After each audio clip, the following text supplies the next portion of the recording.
Hello, everyone. This is TheNonProphets. We're here today.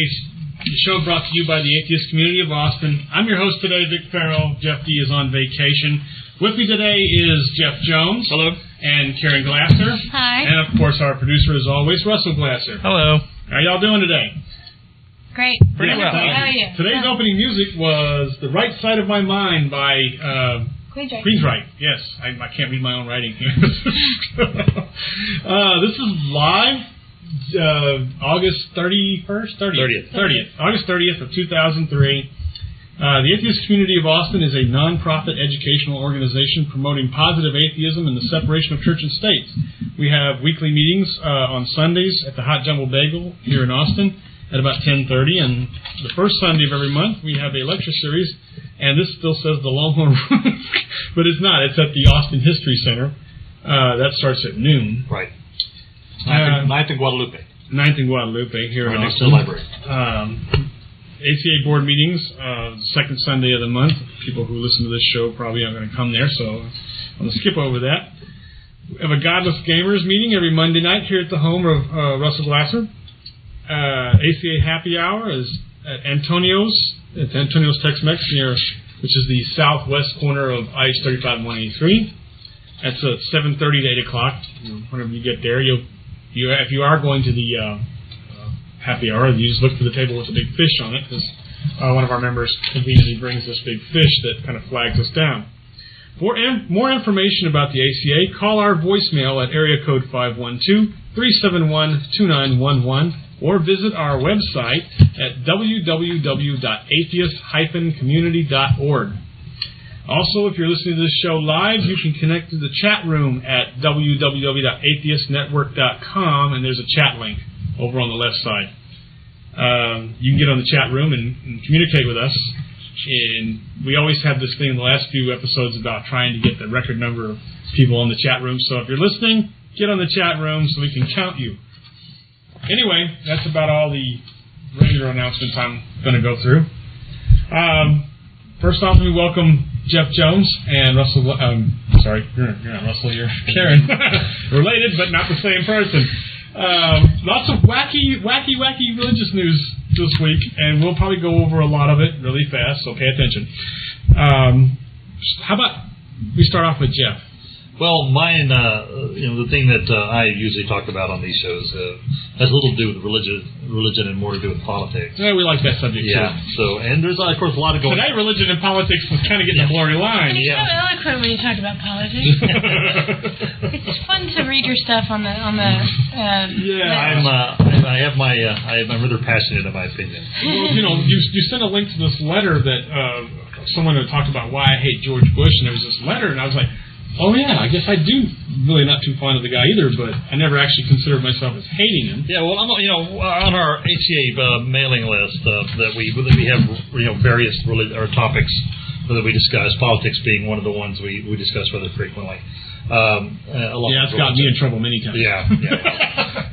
People have come and gone because it sometimes has degenerated into some rather vicious slugfest. Exchanges. But I posted a link. Actually, I jokingly posted a link to a story about the military putting up doctored photos of Saddam Hussein in Baghdad to try to make his supporters so mad that they would come out of hiding and to attack them, and they would be able to smoke them out, as George Bush would say. They were going to put in like Saddam in a blonde wig and things like that, and they really believe that. This shows the depth of the lack of understanding in the United States military. In proper and the Defense Department in specific about the motivations for the Middle Eastern for the people in the Middle East and why they fight. I'm sure Saddam is terrified that we're now using schoolyard antics to smoke him out. Yeah, it's like drawing mustaches on a poster or something like that. I probably did that too. But anyway, I posted this link to this, and it was just jokingly. And one of the people who is generally a Bush apologist on the list, got on there and said, well, geez, I know you hate the guy, but this is a little ridiculous. Well, it was a joke for one thing, but I got to thinking about it, and I really started to think, do I actually hate George W. Bush? Because you can have intense disagreement with someone, right, and still not actually hate them. I mean, personally hate them. There's lots of people that I have political discussions with all the time that I don't agree with at all, or rarely, and I don't hate them personally. So, I mean, I really started to think about the question, do I hate George W. Bush? And I had started to formulate some things, and then I found on the MSNBC.com user discussion board, I found a screed, a rant, if you will, by a guy named Jeff, not me, spelled differently, spelled the kind of perverted GEOFF, and blasphemer. But he said it better than I could have, I think.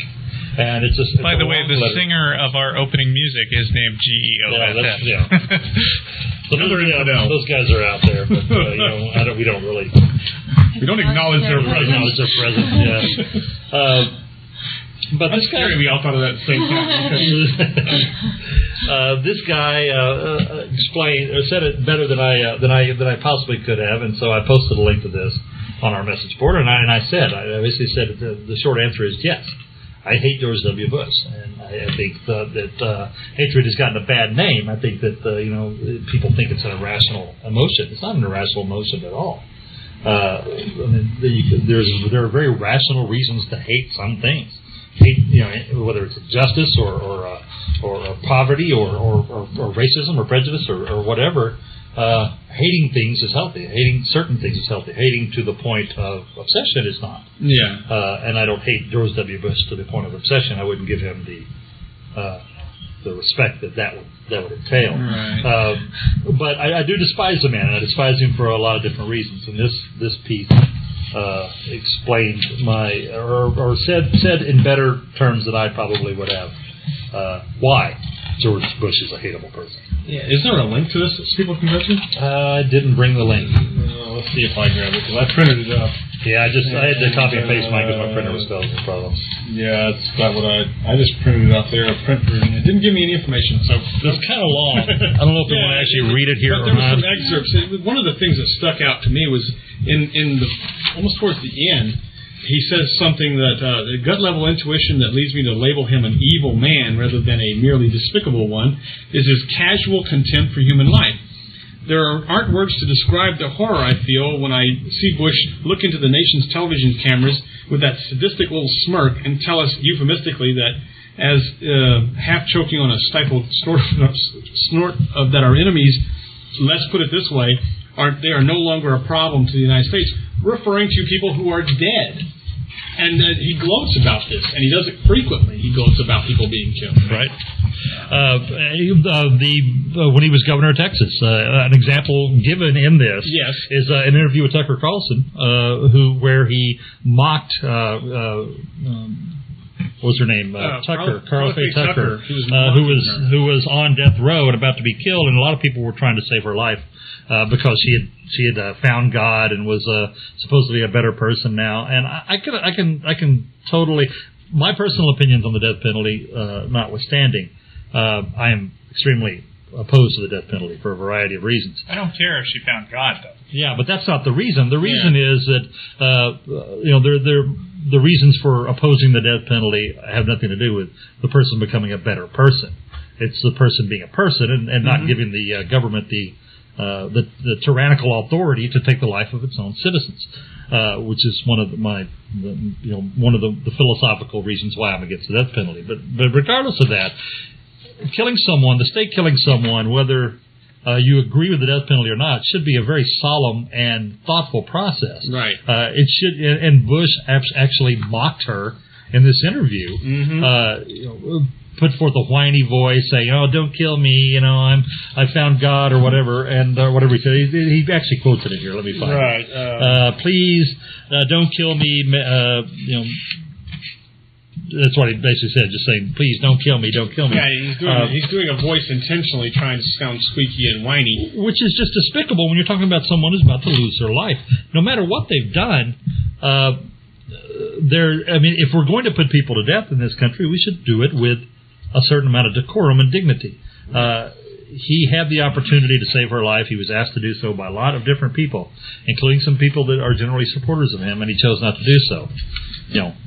Fine, I disagree with his choice there. I disagree with, anyone being put to death in this country. But to do so with such contempt for the fact that someone is about to lose their life is absolutely terrible to me. And this is the gist of this is that this man, this president, has been given things all of his life.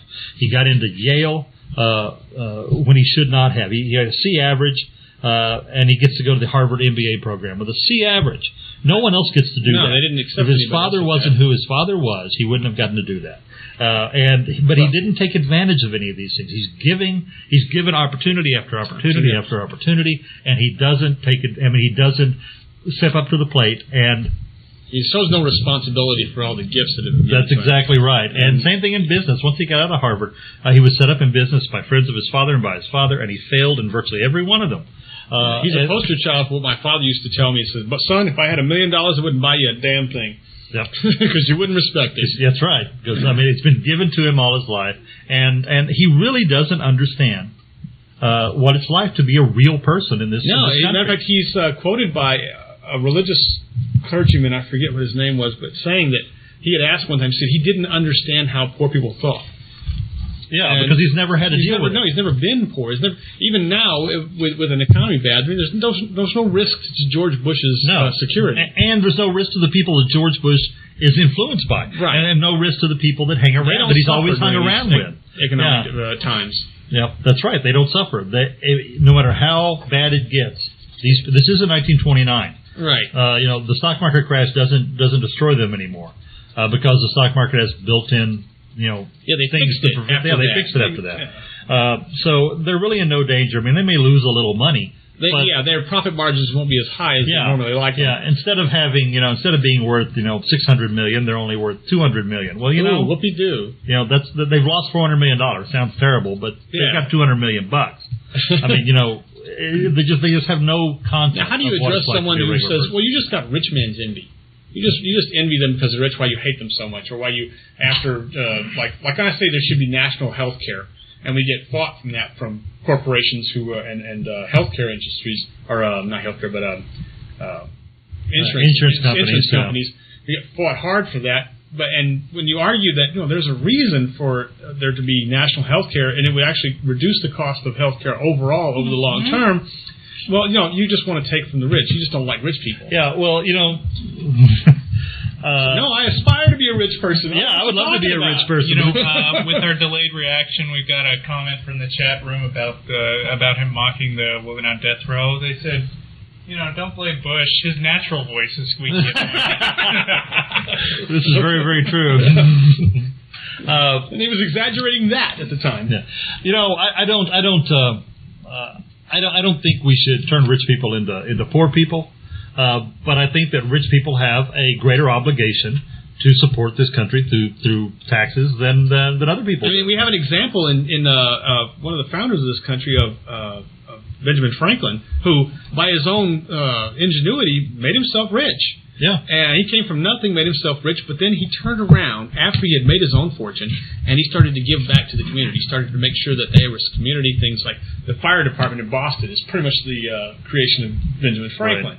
Right. He gave back to the community what it needed. He didn't just hand people money. It wasn't a giveaway. He was doing what was in the best interest of the population. Right, his population as a whole. Yeah, wealthy people. The problem with this idea that if you somehow criticize the amount of support, and wealthy people, I'll be the first to admit they pay the majority of taxes in this country. Do they pay 1/3? Does the top 5% pay 1/3 of the taxes? But the top 5% has 80% of the wealth. Yeah. So they should be paying. They should be paying more than 1/3. Exactly. They leave that little statistic out. When they leave that little part out.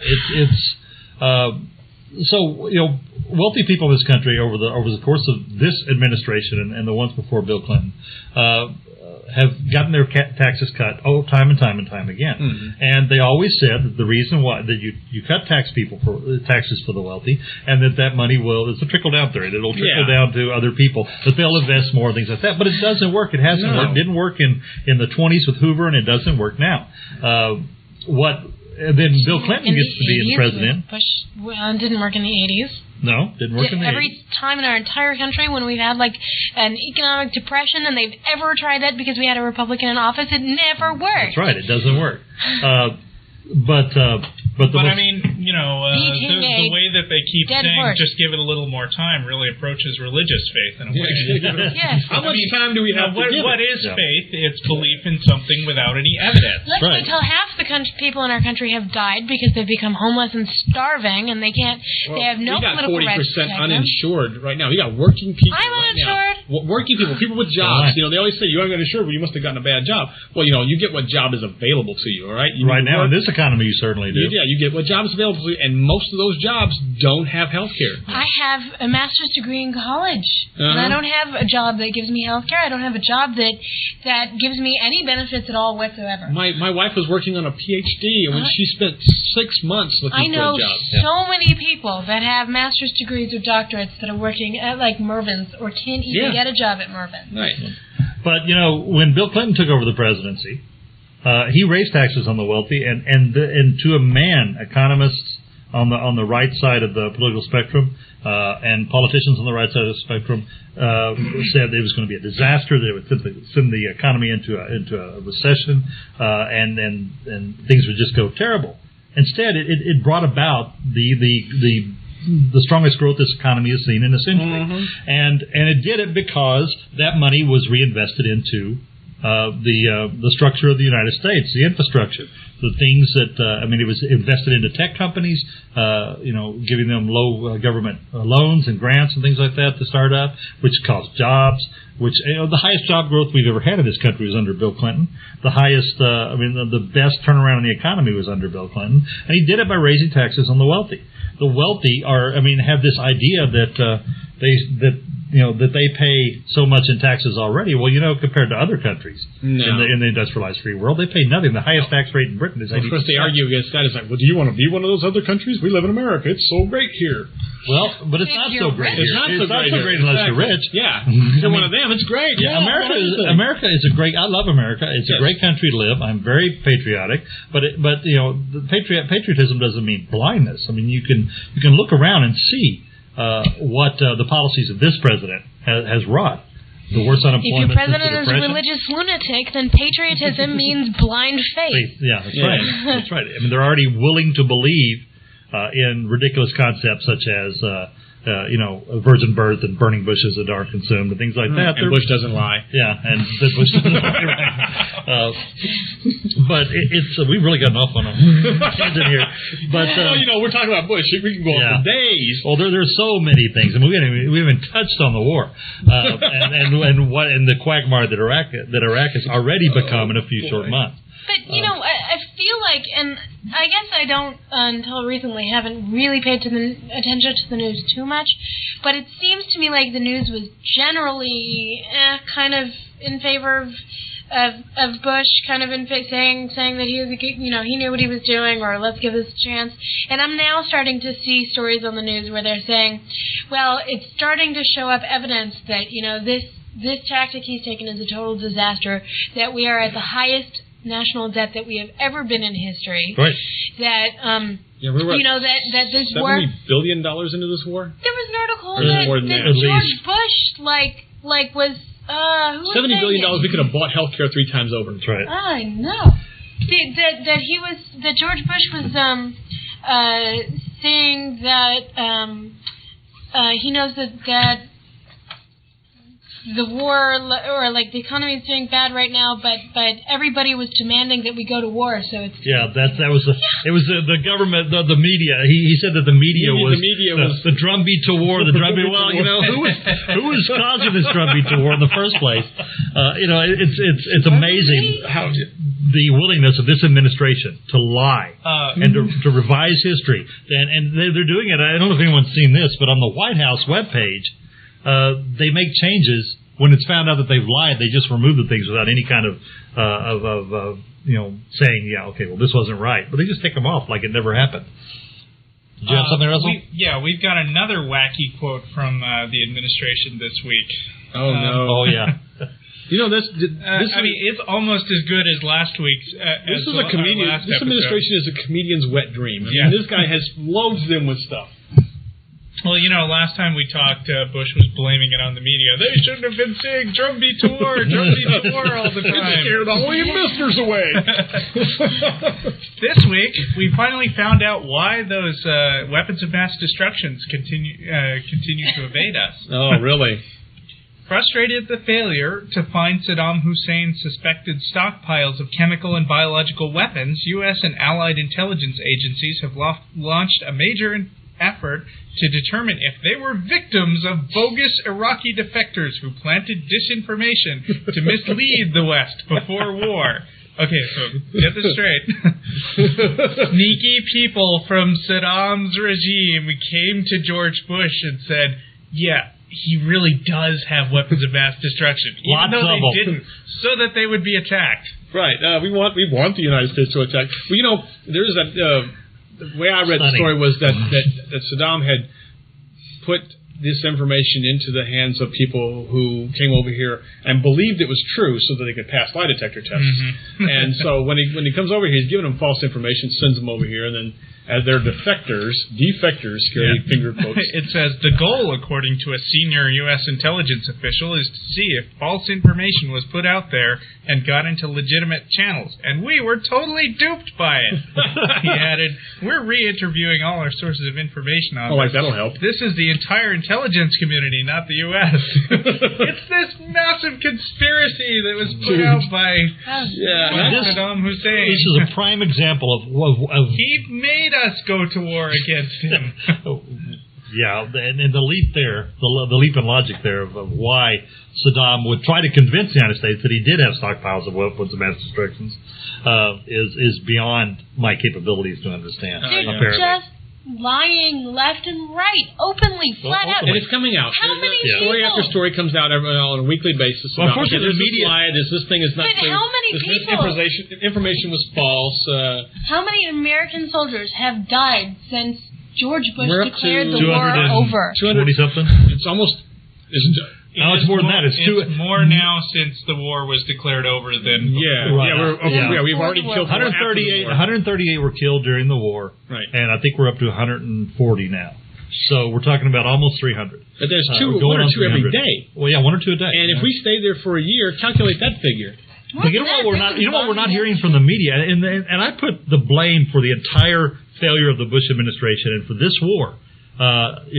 Bush just did what he could, what the media allowed him to. The blame for this is on the United States media because they have failed in their job to look critically at what the evidence he was claiming in the first place. I mean, they basically just took whatever the Pentagon said, whatever came from the White House, as gospel and let it go with that. I mean, we were saying, I had arguments with people in the ACA and on news groups and things like that before the war started. We knew that the Niger documents were forged before the war started. Yeah, and so we knew this. We knew it when he said it. Bush. He knew it was fake. Yeah, of course he knew it was fake. Condoleezza Rice has admitted that she knew, and to ask us to believe that Condoleezza Rice, Bush's confidant. Since Donna Shalala left, his one person that he trusts more than anybody, withheld this information from him is ludicrous. I mean, we cannot. We can't possibly believe that. But the media has allowed this to happen.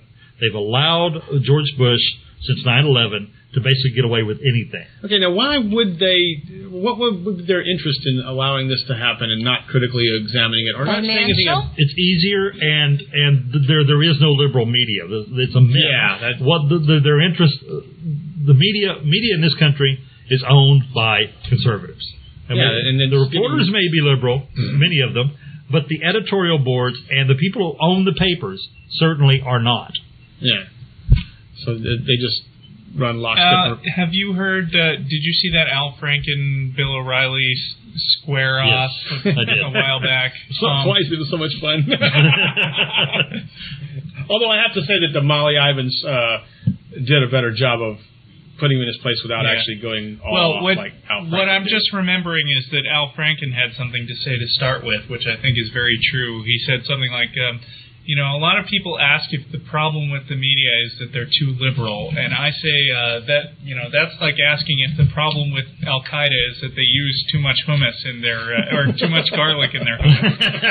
And he says, they do use garlic in their hummus and maybe too much, but the problem is that they want to kill us. And the problem with the media, with the mainstream media, isn't that they're too liberal. They've got all these other biases which have nothing to do with political bent, and they might be somewhat biased in the liberal direction. I mean, their main biases are like sensationalism, short attention span stories, that kind of thing. But the point is, there is this mainstream media, and their liberal bias is really not all that major. But there's also a conservative media, and that's completely disjoint from the mainstream media.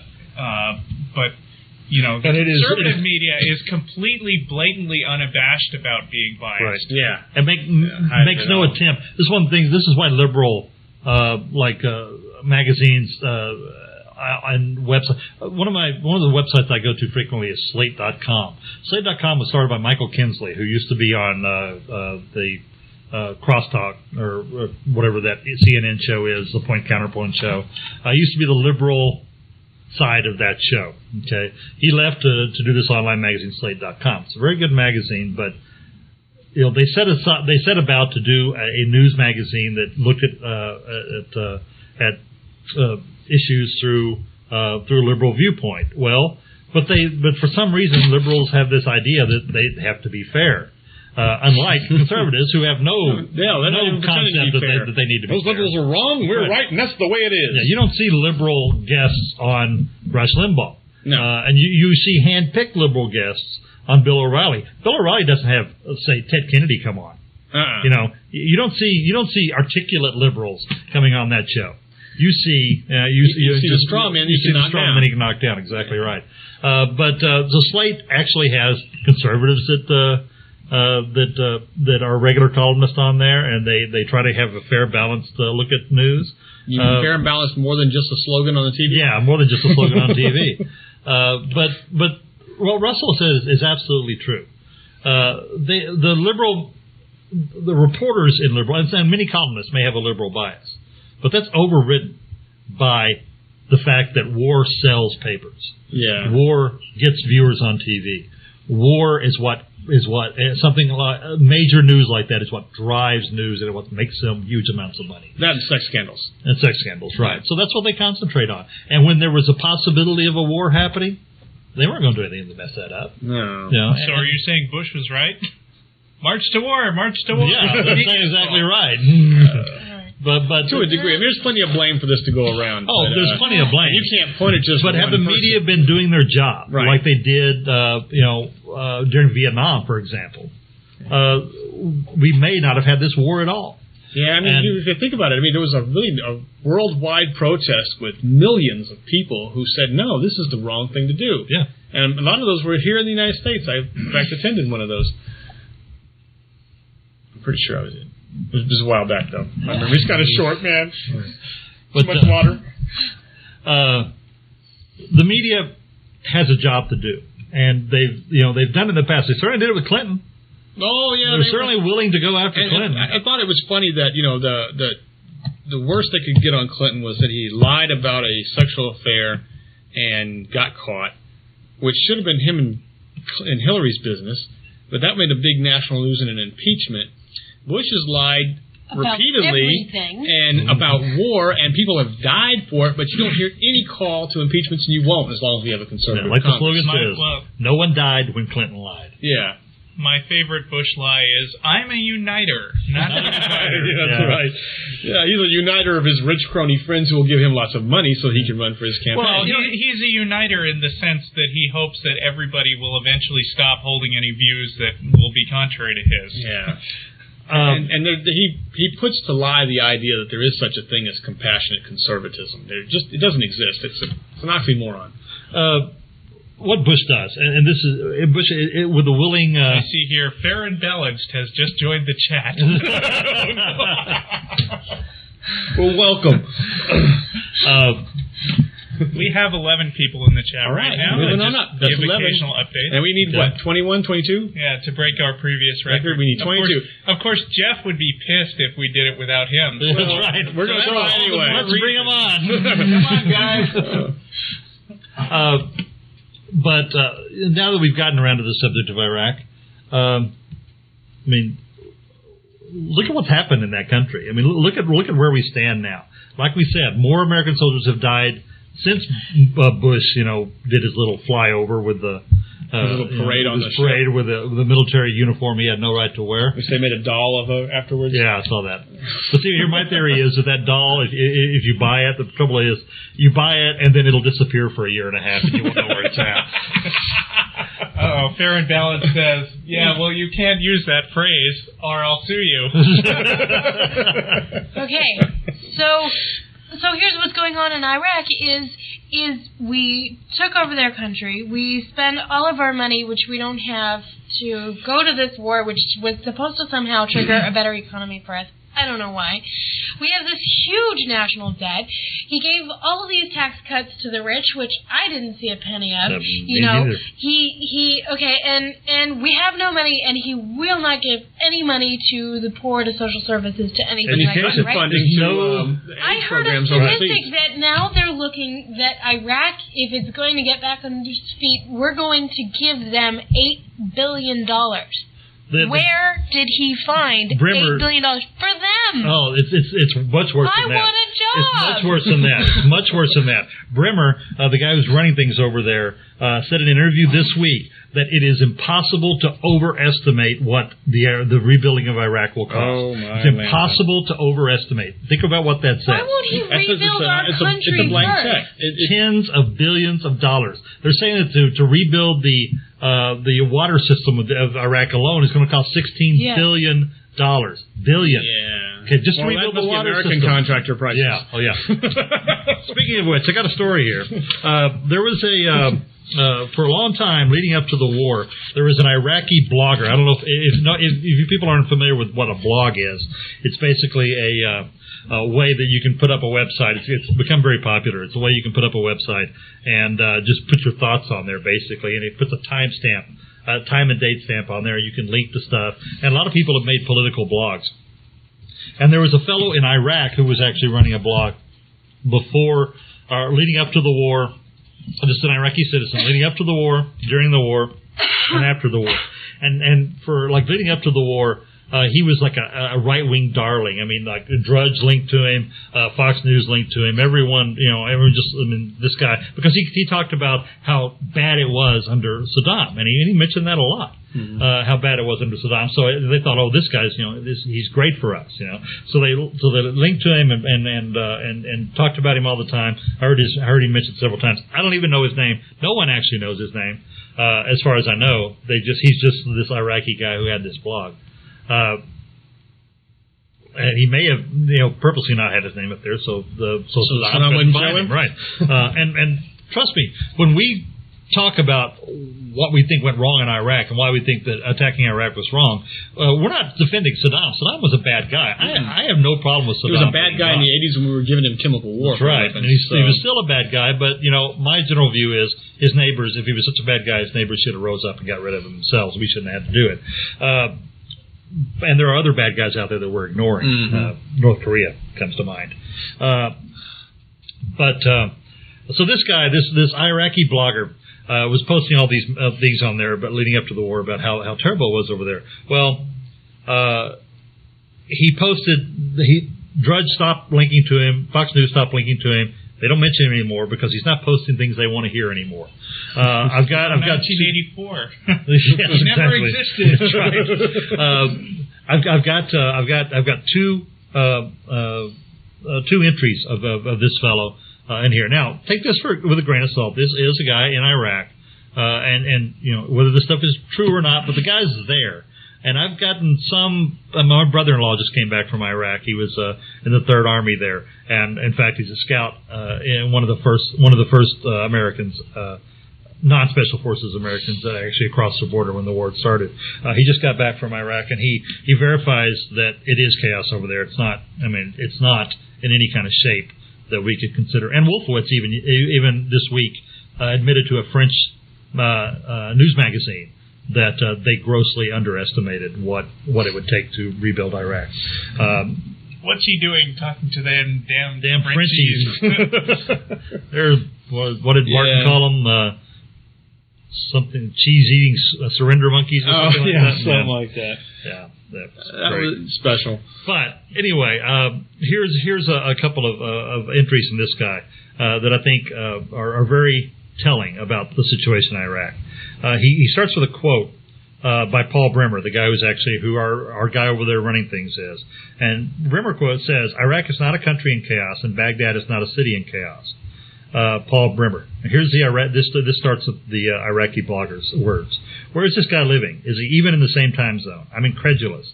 Maybe he's from some alternate universe where shooting, looting, tanks, rape, abductions, and assassinations aren't considered chaos, but it's chaos in my world. Ever since the occupation, there have been 400 females abducted in Baghdad alone, and that is only the number of recorded abductions. Most families don't go to Americans to tell them about an abduction because they know it's useless. The male members of the family take it upon themselves to search for the abducted female and get revenge if they find the abductors. What else is there to do? I know if I were abducted, I'd much rather my family organize themselves and look for me personally than go to the CPA. By BBC's accounts, there are 70 cars a day being hijacked in Baghdad alone." We don't hear this in the American media.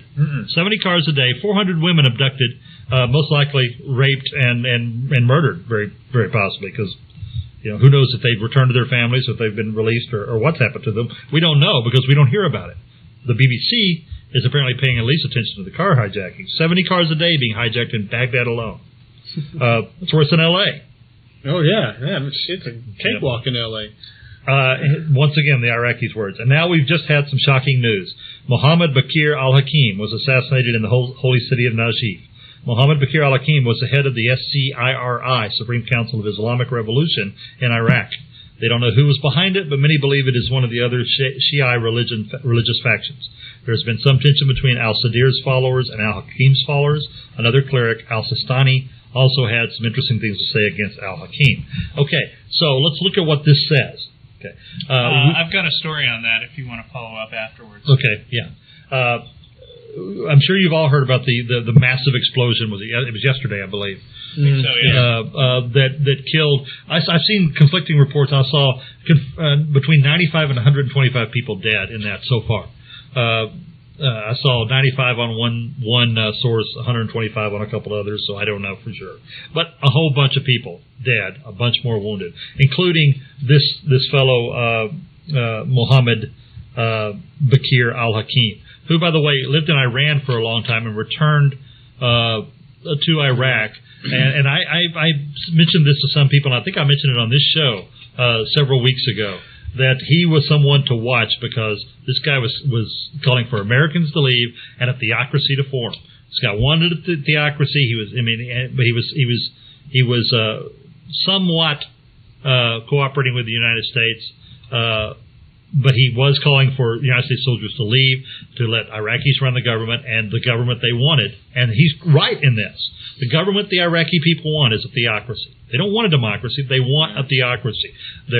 Shiite Muslims are the vast majority of that country, somewhere near 80%, and Shiite Muslims, one of the tenets of their faith is that they think the government should be run by under Islamic rule, under Islamic law. They want a theocracy. That's why democracy is not working there. They want a theocracy. Yep.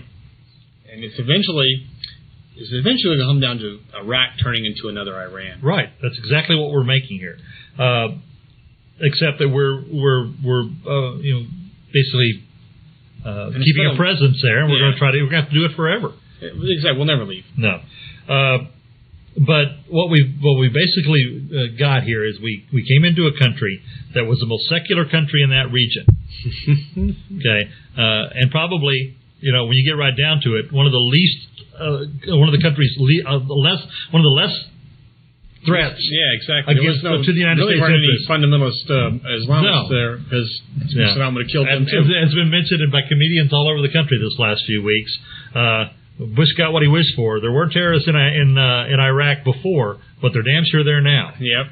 In fact, it's been a breeding ground. People coming from all over, just for the opportunity to kill Americans. Yeah, because you got a whole bunch of Americans all together, Exactly. And of course, the Bush party line now is, aha, they've come right into my trap. Yeah. Now Bring they're them all on. in one place.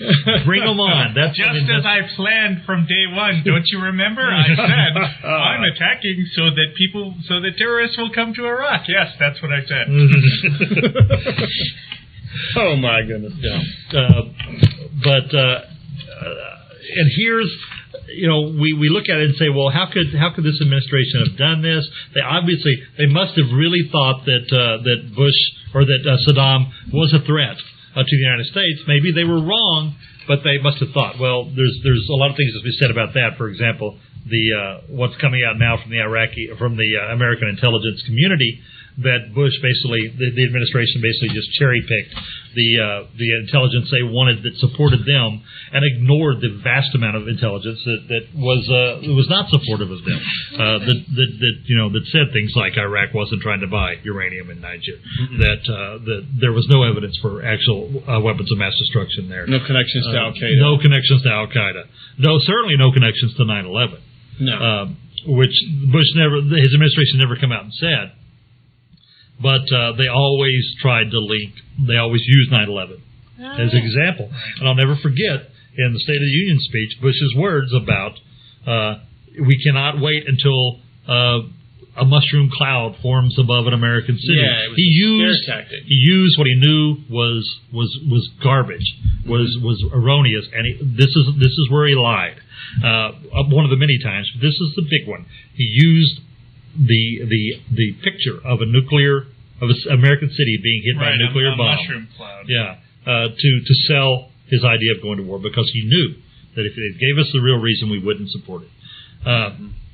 So now we've got Iraq in this shape, in a place where it is now really is a danger to us. Now it actually is, and with it's about to go even further into chaos, because you want to talk about this. Sure. This is going to cause problems. This is a story from today. Religious violence feared with cleric's death. The assassination of Ayatollah Mohammed Bakir al-Hakim in the Shia Muslim holy city of Najaf could unleash a level of religious violence not seen in Iraq for decades, and it deprives the United States of a pragmatic Iraqi leader as tensions mount in the country. Like other high-profile car bombings this month against Jordan's embassy in the United Nations headquarters in Baghdad, the attack in Najaf appeared likely to deepen the complications for the U.S. occupiers. While al-Hakim has been competing with several clerics for leadership of Iraq's Shia majority, the site of the attack after Friday's prayers at the Imam Ali Mosque, Shiism's holiest shrine, suggests that it was unlikely to have been orchestrated by a Shia rival, analysts say. Rather, they say the signs point to Saddam Hussein loyalists, or the CIA, one of the two. Or Al-Qaeda-linked militants who want to destabilize Iraq by stoking tensions between Shia and Sunni Muslims and turning the Shia majority against the U.S.-led occupation. Isn't this, what we were predicting all along is, if you guys go into Iraq and destroy the leader and create a power vacuum, there's all these insane fundamentalist religious lunatics over there who are going to want to jump right in and fight over who gets to create the next theocracy. Now it's my turn to be the dictator. As bad as Iraq was before, it was one of the few countries in that region that wasn't a theocracy. Right. Again, nobody's ever said that Saddam Hussein was a good guy, but relative to what you find in like Iran where it's run by religion, or Saudi Arabia, where it's run by a family that is oppressive, and careful with saying that Iran was not a theocracy, because neither was Stalinist Russia. Iraq was not. Neither was Stalinist Russia. That's true. That's true. You don't have to be a theocracy to be bad. To be a bad government. But the point is, to be a Republican. We were being told that Iraq was a threat to our security. We were being told that Iraq was a threat to us. And who's more of a threat? A secular government who has been defeated already by us. Right. And wasn't leaving his borders. Right. And if we looked at all the intelligence, wasn't a threat. Yeah. Right. In case people have forgotten, it was in fact religious lunatics who attacked us. Yes. It wasn't a bunch of secular guys. Despite the fact that polls at one point showed that more than half of Americans believed there were Iraqis on those planes. That's right. Yeah, which is... Well, half of Americans probably think that one Middle Easterner looks the same as the next Middle Easterner. Well, I tell you, no one ever, like the man said, no one ever went broke underestimating the intelligence of the average American. There was a study. They made a statement to that effect in the Declaration of Independence, I believe it was. I was just reading that the other day, and I was like, oh yeah, they were just acknowledging that people are stupid. Yeah, don't give them too much power. But it leads one to wonder, how could the Bush administration have been so wrong? How could they have been so wrong about what it was going to be like in Iraq because they were telling us it would be a cakewalk. Cheney sat on the set of Meet the Press and said it's going to be a cakewalk. Yeah. Well, the war itself was a cakewalk. We spanked Saddam's army in no time. Yeah, but the war's not over. That's the thing. The war is the hostilities are over. Yeah, it would be like the United States declaring the World War II over after D-Day.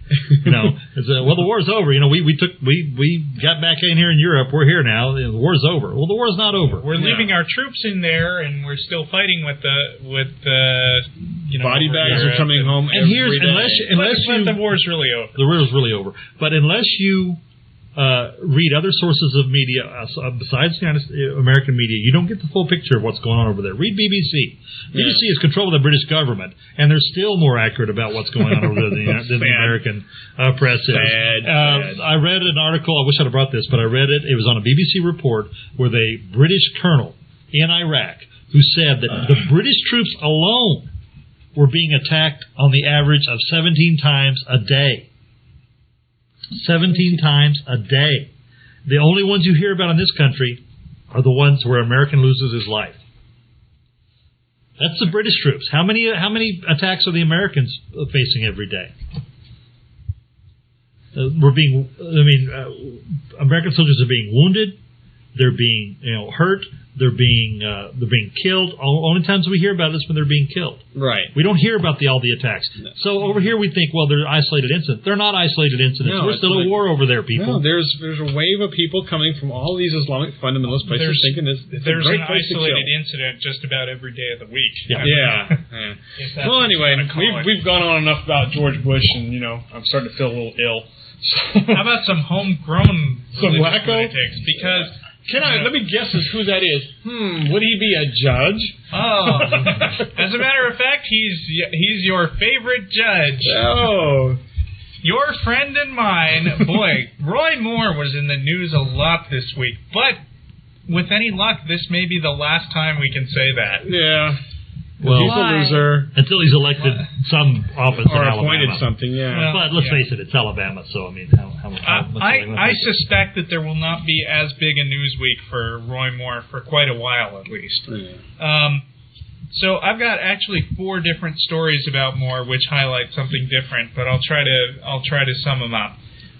First of all, from August 20th, that's a week and a half ago. Chief Justice Roy Moore on Wednesday lost his last-minute appeal to the Supreme Court to save a Ten Commandments monument that he installed in the Judicial Building, clearing the way for its removal.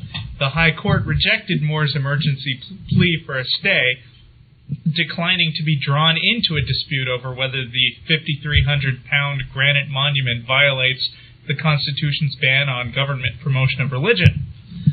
So tried to ask the Supreme Court to step in for him. And they said no. They said nope. The next day, August 21st, justices order commandments monument removed. Chief Justice, now it's not just the judge who ruled on this case anymore. It's the other 8 justices who never seem to get mentioned in Moore's statements that this is what the state of Alabama wants. They didn't agree with him. No. Chief Justice Roy Moore was overruled by his 8 associates on the Alabama Supreme Court today when they ordered the removal of Roy's rock from the lobby of their building here. Justice Moore, who has gained a reputation for his defiance of a federal court on the issue, bristled at the rebuke. I was very disappointed with my colleagues on the court, he said in remarks delivered this afternoon on the courthouse steps and broadcast by cable news channels.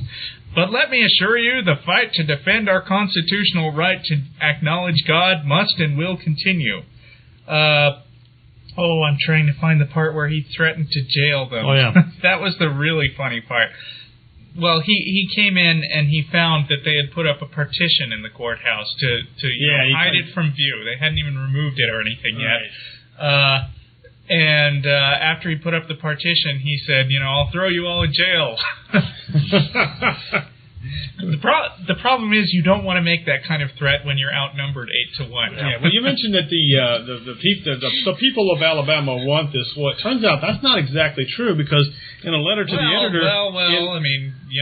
a whole lot of people in Alabama sure did congregate around the monument. Check this out. In a letter to the editor in the Montgomery Advisor, a reader writes that as the media focuses on the people protesting the removal of Justice Moore's monument, I urge those who are deeply troubled by Moore's defiant commitment to the symbolic idea of his beliefs to take heart that an overwhelming number of Americans who are not gathering to show up. In fact, a good many of these people that are at this protest aren't even from Alabama. They've been trucked in. They had been trucked in. They had a big, massive protest there, and they trucked in people from all over the place. I think some of them are even from here in Austin. Those were agitators. Outside agitators. Outside agitators. I found it, and the funny part is that when they put up the partition, they snuck in early in the morning, which is exactly the same what thing he did. To put the rock in there in the first place. It took almost 10 hours for him to wheel that thing in there on some logs.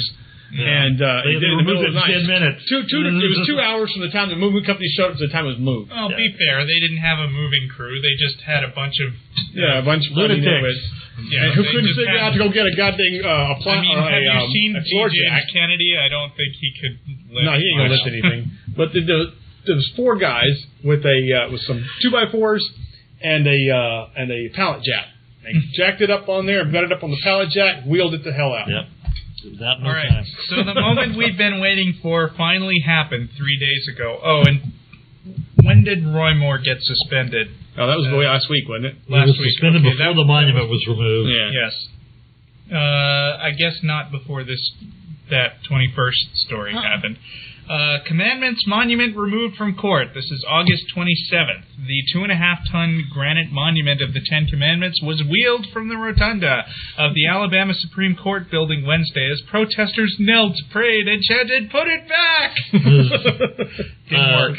Chanted is not the word. Did they remove it? I saw that. Yes, they did. I'd heard that they just moved it to another room of the courthouse. They did move it to another room, but it's out of public view. Out of public view, yeah. And it'll probably be removed completely when the final appeals are. Moore is appealing to the Supreme Court yet again, and once again they won't hear his appeal. Right, you can't just file an appeal just because you think that you didn't agree with their judgment. Well, you have to have I agree some with you. kind of new evidence. You have to have some kind of new evidence. You have to be able to prove that evidence that was given was false. He's appealing directly to the Supreme Court. He did appeal. He did appeal. It's not anymore. Yeah, but that actually was the state that appealed then. And he's going to appeal, I think, personally as a person of record. And so until that is heard, but it'll be the same result. They won't hear it. They won't hear the appeal, and it'll go away. That'll be the last thing he can do. Is he unsuspended or no? He's still suspended. He's suspended until they have to have a hearing and decide what they're going to do with him. But he will probably be suspended for a while and then allowed to return to the bench. But it made me think about what Christians actually believe when you talk about the separation of church and state. What I think is that they really believe that separation of church and state only means that one Christian denomination can't be in charge. That's exactly what they believe. And that the they U.S. can all be in charge. The U.S. was created, was formed, the government is formed and created, and all prosperity that the United States has ever had is due to Protestant Christianity. Yeah. And that of course this is a Christian nation. Of course it's a Protestant Christian nation. But as we know that if you put two different denominations together, they'll fight each other. Yeah. And I've got a couple of examples of that, but which frankly is the only thing that keeps them from coming and rounding up people like us up. Yeah, they're too busy trying to whack each other. Right. Yeah, thank goodness. Yes. Well, there's more to this. There was a big vigil outside the Alabama courthouse. Demonstrators lay face down on the pavement, knelt in prayer. Did you see that picture? No. I did. It was very comical. You know what it reminded me of? It reminded me of Muslims at prayer. Yeah. It looks just like a million facing Mecca, That's prostrating themselves. Prostrating themselves, facing Mecca. Same Very thing. poignant. Their religions are merging. Knelt in prayer on the steps and recited the Pledge of Allegiance in the Lord's Prayer. 4 men linked arms and chanted, "Put it back!" Hundreds took part in the vigil, and organizers said the protesters would not end with the monument's removal. They can move it out of view, but they can't move it out of our hearts. Okay, Well, let's go with that moving it out of your hearts thing. It's not unconstitutional to have it in your heart. One of the commandments is, "Thou shalt not have any graven images." Now they're bitching about having this big honking graven image removed They're from the sitting courthouse. there, Thou shalt not breaking have one of the idols commandments. or bow down before an idol. There they go, bowing down before their idols.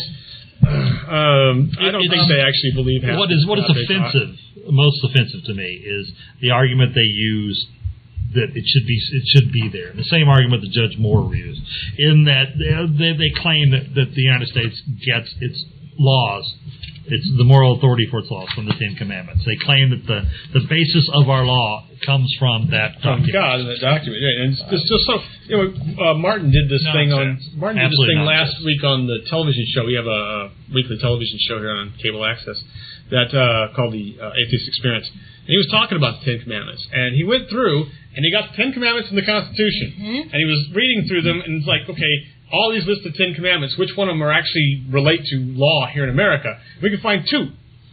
Thou shalt not kill, thou shalt not steal. That's it. Those are the only two that actually had something connected to American law. I mean, "Thou shalt not covet" is downright un-American. America, yeah. The entire American system is about coveting. Next time you go looking at the SUV, you're coveting. Yeah.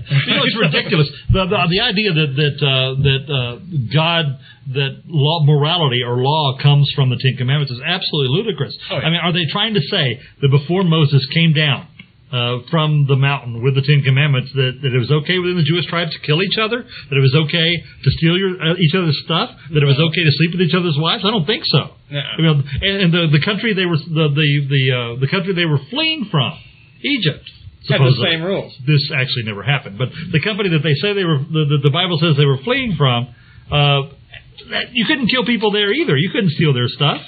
I mean, these are not laws that that come from anywhere other than societal evolutions of humanity, who says it's we don't survive very well if we kill each other. We don't survive very well, at least within our tribe. It's okay to kill other tribes. It's okay to have. If you want a peaceful society with your neighbors, you got to stop all that killing stuff. Yep.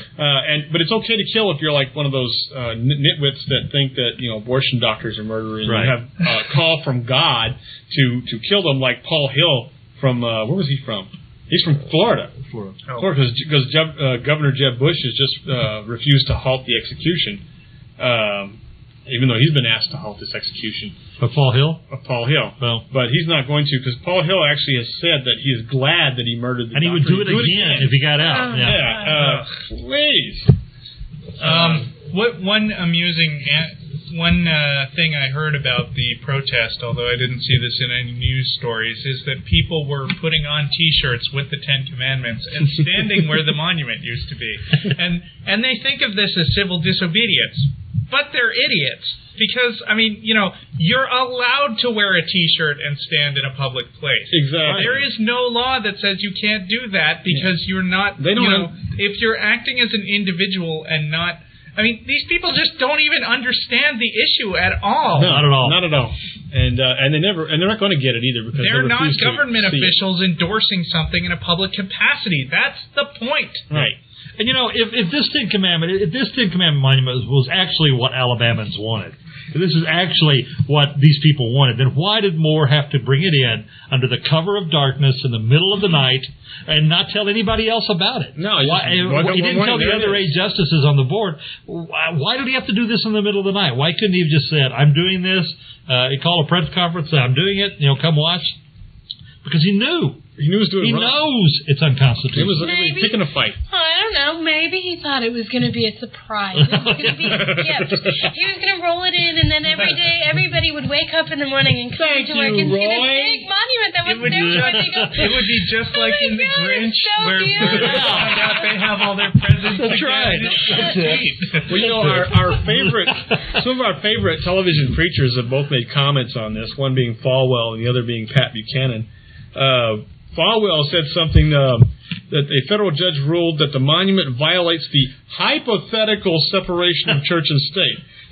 An ominous phrase lifted from an obscure letter by Thomas Jefferson that has been manipulated, exaggerated, and embellished by those who wish to exterminate religious expression in the American public square. Anything comes out of Falwell's mouth is automatically stupid. Here's what's so insidious about that statement. The term American public square, should not imply. Public square has always meant the place where you go where you can talk about anything. Right. It's the epitome of free speech in this country, and none of us who strongly support separation of church and state want that to go away. I don't want Falwell to not be able to say what he wants to say. I don't want Robertson. I don't want anyone to not be able to say what they want in the public square. No, it gives us such wonderful examples to talk about. I would hate to lose that. The difference is that this monument in the rotunda of the Justice Building sends a signal that if you're not a Christian, you may not get justice. That's right. You may not get equal treatment under the law. And that's what they cannot seem to understand. No. If I'm a Hindu, let's say, and I'm walking into a court and there is a huge plaque on the wall of the Ten Commandments, am I going to feel that if my opponent in this, if the other person on the other side is a Christian, that I'm going to get equal access to law, that I'm going to have a fair trial, and especially with Judge Moore, who has shown a perfect willingness to take into account his religious beliefs. And he says he will, and he says he'll do it again. Yeah. In fact, there was a case a few years ago where he had a woman in his courtroom who it was a child support case, or child custody case, where this woman was trying to keep custody of her child, and her husband, who was an abusive husband who had beat her up before, was granted custody because this woman was a lesbian. Yeah. And Judge Moore specifically said it's better for the child to be under the care of an abusive father. Now, to be fair, he didn't abuse the child, but he abused the mother. Right. And if he abused the mother, it's just how much of a step is it? That lesbo deserved it. Yeah, that lesbian deserved it. Yeah. Right. But, here's an example of how they don't understand. There's a woman in, where is this place? Tarrant County. That's Fort Worth. Florida. Fort Worth? Oh, it's Florida? Yeah, Fort Worth. It's Fort Worth. I'm sorry. Fort Worth, yeah. Fort Worth, Tarrant County, Fort Worth, who's suing, or went to before the city council to say that a panther statue is a pagan symbol and needs to be removed.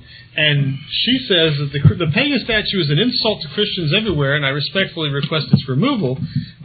This also happens to be an unsuccessful Republican candidate for the Texas State Board of Education. Which, if she was too right-wing to get on the State Board of Education, if you knew anything about our State Board of Education, you would know. Whoa, but she believes that the monument in Florida, or in Alabama, should be in place, should stay there. But the Panthers should go. This is just a reaction to what's going on with the monument. It's reactionary, but it spells out a little bit about what these people are thinking. So we'll just attack. If they're attacking our Ten Commandments, we'll attack these other little statues. Any other statue.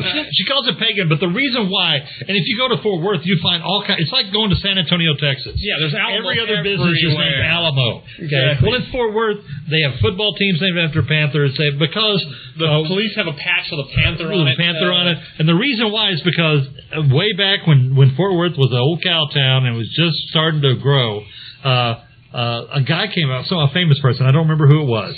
Doesn't say here. It says that he said things were so quiet that he's seen a panther sleep on Main Street. Yeah, you could let a panther sleep on Main Street, and that's where that that comes from. This use of the panther symbol in Fort Worth. It's not a pagan symbol. It has nothing to do with paganism. It's an animal. It's It seems like saying, "Oh my God, there's a statue of the cat. We must worship." She goes on to the article I read was a little more in depth, I guess, but she goes on to talk about how cats are used to denote a particular kind of pagan symbol or pagan spirit. Yeah, it says here that she said that a cat-type animal brings a more sinister Yeah. symbolism. Ooh, does that make me a cat? Well, she's a freaking dog person, so she doesn't like okay cats. with a steer. Yeah, she's okay. A steer's fine. That's because sometimes we call this cowtown, so it's a steer. It's okay. Yeah. But that could mean that she could be a Hindu. Yeah. Right. An Hindu symbol. She worships cows. Oh my God! It's a graven image unto a cow. And a cow. Think about it. It's a cow. What did Moses come down and destroy the Ten Commandments for the first time when he saw? A freaking graven image of a cow. Yeah. That should have set her into fits. Yeah. Now, Pat Buchanan also made a comment about the Alabama monuments. He's saying that the Supreme Court has erected a judicial dictatorship over a nation of 280 million, usurping powers never granted to it by the Constitution, possessed of a deep anti-Christian bias. The court has progressively de-Christianized America and has established state atheism as our national religion. Ha! Come on. If only that were true. That day, I will celebrate. But think about it. Just simply not referring to Christianity is not promoting atheism. This is a bullshit argument. Yeah, this is why they are so warped. Because it's the idea that if we cannot use the government to promote our religion, we're being oppressed. Yeah. If we cannot use the bullhorns or the speaker system at a high school football game to force prayer on people in a complete what should be a secular activity because we want to, we're being oppressed. Well, here's something Pat Buchanan said that he should not be allowed to get away with. He says, talking about usurping powers from the Supreme Court, the Supreme Court has imposed a revolution upon our nation. It is time for a counter-revolution to overthrow this rule of judges and to restore our Constitution. He's calling for the overthrow of the United States. And it's not the first time he's ever done it, but you should call him on the run on this and say, look, you can't incite riot like that. Yeah. You just can't get away with that. But when these guys talk about this, they talk about, for example, who was it? Was it Falwell or Robertson who said something about the hypothetical separation of church and state? That was Falwell. Hypothetical separation. It's a complete lack of knowledge about how the Supreme Court goes about deciding a case. And sometimes I think they probably do know a little bit about what's going on, but they know enough so they can twist it to make it sound like it's something that it's not. Well, I suspect they know very well what it is, and that's why I think they're charlatans. I think that they do it because in order to keep their religious empires, they've got to have a cause, and that's their cause. So. Anyway, I had a whole bunch of stuff to go through today, but we're not going to get to a bunch of it. I have more wacky religion. I'll toss out this thing about Pryor. Toss Pryor out. Pryor is gone. We expel you. Other things that go on in wacky religious news. I have wacky religious news. Yeah, which is your wacky religious news? Well, this week, on August 28th, an 8-year-old autistic kid named Terrence Cottrell Jr. was killed. It doesn't say he was killed. It says he died on the floor of a hot, dingy storefront church in a forgotten strip mall. At this strip mall, congregants were holding him down, saying they wanted to rid him of the demons when they finally noticed he was dead. Finally noticed after all their praying and chanting. No, he stopped moving. Apparently, this was going on for days, but he was supposed to be starting third grade in a couple of days. Third grader. Let's see. He was in. He died of asphyxiation, a victim of the prayer service intended to save him. The medical examiner has ruled the death as a homicide. Thank goodness. A 45-year-old preacher who led the spiritual healing service for Terrence last Friday night has been charged with the felony of child abuse. Not murder, child abuse. Oh, boy. Which carries a maximum sentence of 5 years in a prison and 5 years of court supervision. No one else involved in the service has been charged. What happened was he was an autistic kid, and the congregation got together to exorcise his demons from him by, it doesn't say this in the story, but I heard they placed a sheet over him. And then they prayed and sang, and they all placed their hands on him. This is what I heard when I heard this story on the news. It was either... Now, they were holding him down. Yeah, they placed their hands on him as a little gentle way. We were holding his ass down. They were forcing him to lie on the floor, holding down his feet, arms, head, and chest when he struggled to get up, kicking and scratching. Terrified child, a third grader, terrified, kicking and screaming. Terrified autistic child. He's autistic. No idea what was going on. Well, apparently they think that autism is called demon. It's a demon. Demon be gone. Yeah. Okay. I thought some cultures thought that autistic people had like some kind of special link to God. Some of them do, yeah. Some cultures do. Not this. Apparently not this one. Yeah, they. So they were trying to free him from the demons they believed possessed him, and revealed as revealed by his erratic behavior, the way he jumped from his chair and made loud noises. Oh wait, you mean autism? Yeah. Mr. Hemphill, Here I was fooled thinking that was a medical condition. Mr. Hemphill, who again was the preacher that led this, was freed from jail on Wednesday until his next court hearing on September 8th, on the condition that he promises to conduct no further spiritual healing sessions. Oh yeah, and he won't lie about that. No. Oh man. There was also a story, and I didn't bring this, but there was also a story last week in the news about an infant child dying because his parents didn't take him to. No, yeah, that's right. We talked about that one. On the TV show. They took it to I know they talked about the TV show. He had, what was it he had? He had some condition. I forget what it was. But anyway, they decided that they didn't need medical treatment, and the child died. And we won't know yet. I don't know yet. In Indiana, wasn't it? I haven't heard any more about whether they charged the parents or not. I doubt it. We had something similar to what Keryn was talking about here in Austin happen last year. Oh, yeah. Although the child didn't die, but he almost did. He was badly beaten. Badly beaten, yeah. It was in a Bible summer camp. Mm-hmm. And a child, 11-year-old boy, was apparently caught cheating on his Bible quiz, which I thought was kind of funny. And that deserved to be taken out back. Year, right? Yeah, that deserved to be taken out back and beaten. Wasn't taken out back. He was taken to the home of the sons, these two ministers, who were the sons of the actual main minister of this church. These two sons took him to one of their homes and strapped him down on a bed, forcibly tied him down on a bed, and then hit him with rods until the boy had to go to the emergency room with kidney failure. His kidneys shut down. They beat him so badly. Because he cheated on a test. And then when his mother came to get him, Bible test. His mother comes to get him, and they said that he needed more discipline at home. Oh my God! They told him that they needed to take him home and discipline him more. Drag your kid here, battered and bruised. Instead, luckily, let me discipline your ass. Exactly. Luckily, instead, they took him to the hospital where he was admitted into intensive care and was there for 3 days. This boy almost died. His kidneys failed, and these people, they were arrested.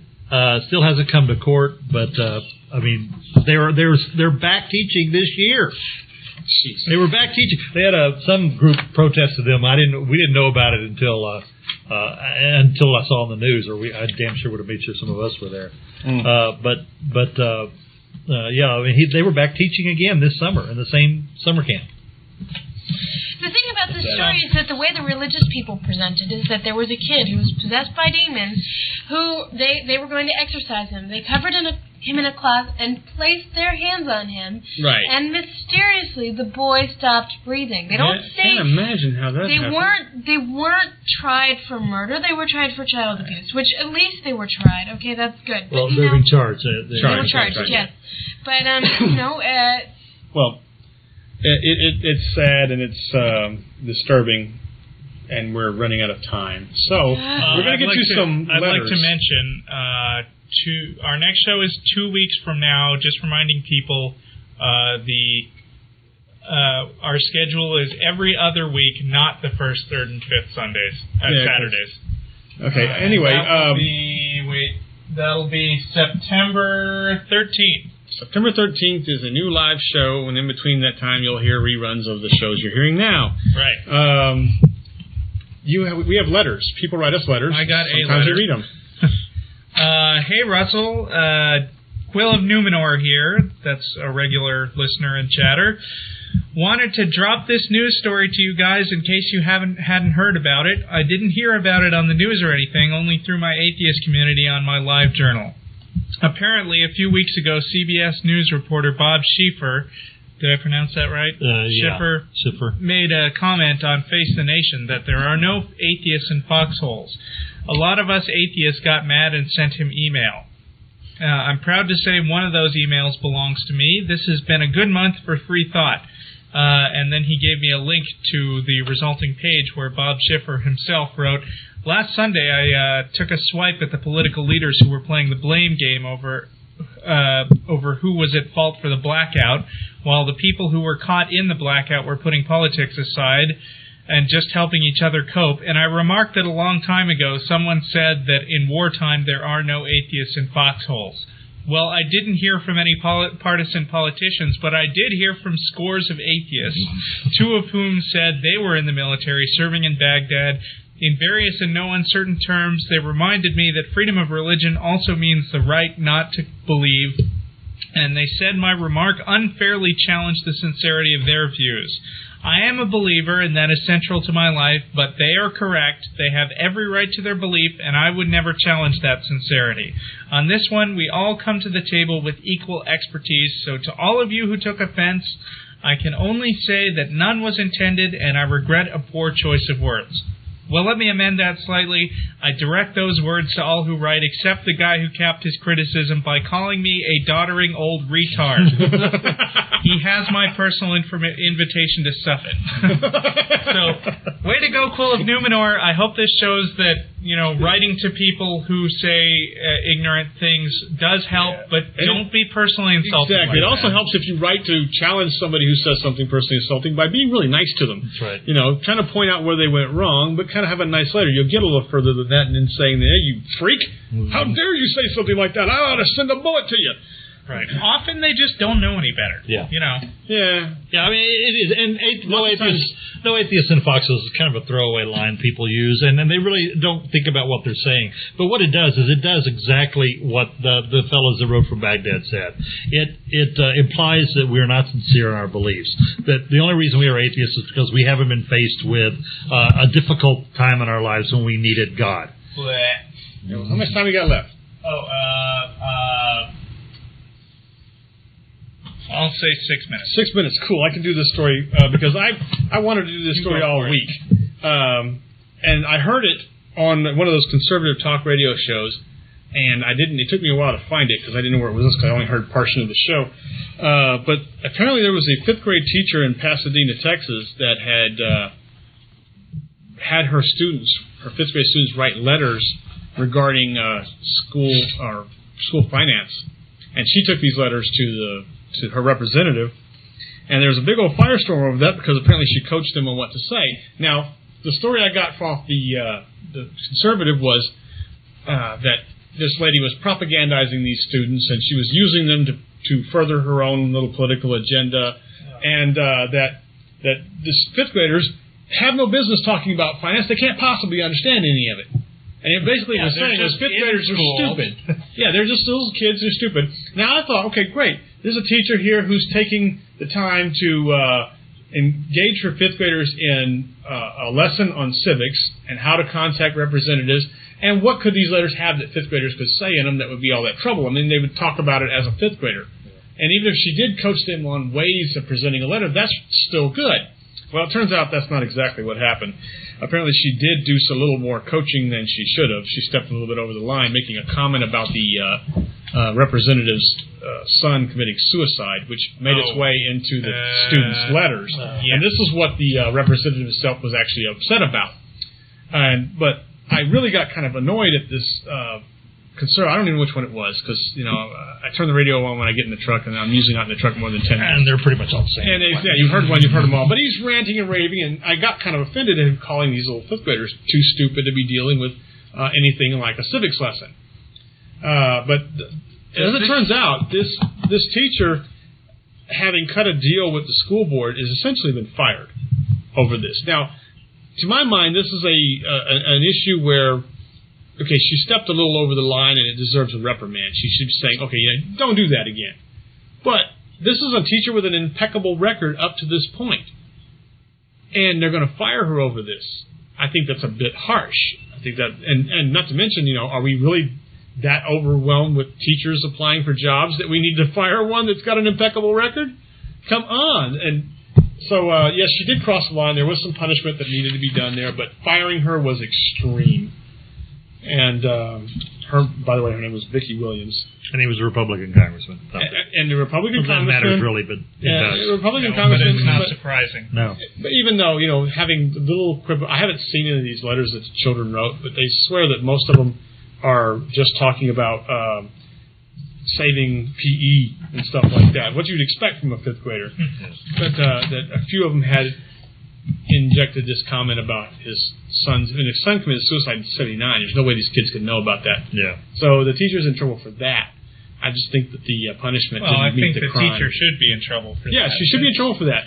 But the punishment didn't fit the crime here. The punishment was way overkill. But anyway, I got my rant out because some conservative nitwit called a bunch of fifth graders too stupid to learn things about like civic lessons. Oh, boy, there's a pro-education. That's right. Yeah. Leave no child behind.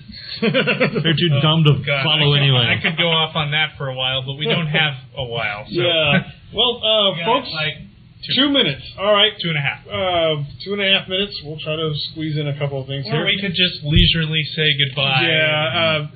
How many we get in the chat room today? Oh, we got, I think at one point there were 15. Oh, not quite 21, but we were pretty close. And the grand total now 12, is 13. All right, well, you guys got like 2 minutes to get on to make that 21. If you want to just hurry up and log on. Just log on. Hurry up and log on, we'll get that 21. Make a cameo. You don't have to say anything. You don't have to type Jeff anything. will Just come get back on. next week and like, you got 21? Damn it! We need to do a pledge drive one of these. That's right. Pledge for chat We're not room. going to do money. any more entertaining comments. 21 people. Y'all heard about the atheist that sued over school uniforms? That's about silly. Yeah. I mean, she has a good valid point. The uniform code of that particular school allows a religious parent to get a note from a rabbi or a preacher or something to excuse that child from wearing a uniform. And it's not even really a uniform, it's just a color, it's basically a dress code. They have certain colors they can wear and certain types of but her point is that... So what is the religious objection to, say, green? I have no idea. I'm sure there is one. I think theirs was red and khaki or something like that. There's a religious objection somehow to these colors. The color of hell. Something like that. But she's suing over equal protection that she's not allowed. She actually kept her kids out of school. When she sent them to school without the uniform or the standard colors, they got sent home. She kept them from home. They took her to court telling her she had to go back to school, that she had to send his kids back to school. So she's sending the kids back to school, but now she's suing. I think it's a stupid issue, but it's a valid point. That you should be able to have special exceptions for being religious that you can't have for being non-religious. Well, one of the things that one of the law school people that were talked to in this was a clerk for Senator O'Connor said that they might get troubled over the issue of having to require a note from a clergy. Yeah. So, that might be the point where they get them on. I mean, along similar lines, I had issues like that in high school, but they weren't, they were age-related. I had a lot of age-related issues. Like, I had a humanities... Are we done? 10 seconds. 15. Oh, wait, well, bye. Thanks for listening Goodbye, everyone. today. We'll see you again on the 13th. Love you all. I think it was whatever date we said earlier. Go back and listen to it. 13th. The 13th of September. Bye.